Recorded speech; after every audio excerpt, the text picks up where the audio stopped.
जय श्री श्याम। आज हम सुनेंगे हर छठ की कथा। प्राचीन समय की बात है। एक ग्वालिन गर्भवती थी। उसका प्रसव काल निकट था। एक ओर वह प्रसव पीड़ा से व्याकुल थी तो दूसरी ओर उसका मन गोरस दूध दही बेचने में लगा हुआ था। उसने सोचा, यदि बच्चा पैदा हो गया तो दूध दही यूं ही पड़ा रह जाएगा। ये सोचकर उसने दूध दही के घड़े सर पर रखे और उन्हें बेचने के लिए चल दी। किंतु कुछ दूर पहुंचने पर उसे असहनीय प्रसव पीड़ा हुई। वह एक झरबेरी की ओट में चली गई और वहां उसने एक बच्चे को जन्म दिया। वह बच्चे को वहीं छोड़कर दूध दही के घड़े सर पर रखकर पास के गांव में बेचने चली गई। संयोग से उस दिन हल षष्ठी थी। गाय भैंस के मिश्रित दूध को केवल भैंस का दूध बताकर उसने सीधे साधे गांव वालों में बेच दिया। उधर जिस झरबेरी के नीचे बच्चे को छोड़ा था उसके पास ही खेत में एक किसान हल जोत रहा था।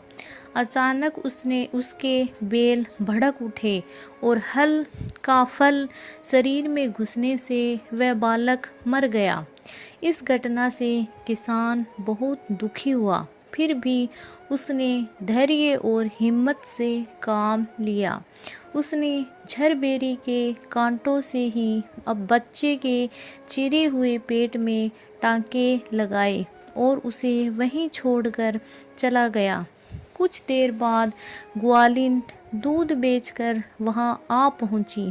बच्चे की ऐसी दशा देखकर उसे समझते देर नहीं लगी कि ये सब उसके पापों की सजा है। वह सोचने लगी, यदि मैंने झूठ बोलकर गाय का दूध न बेचा होता तो उस गांव की स्त्रियों का धर्म भ्रष्ट न किया होता तो मेरे बच्चे की ये दशा ना होती। अतः मुझे लौटकर सब बातें गांव वालों को बताकर अपने पापों का प्रायश्चित करना चाहिए। ऐसा निश्चय करके वह उस गांव में पहुंची जहां उसने दूध दही बेचा था।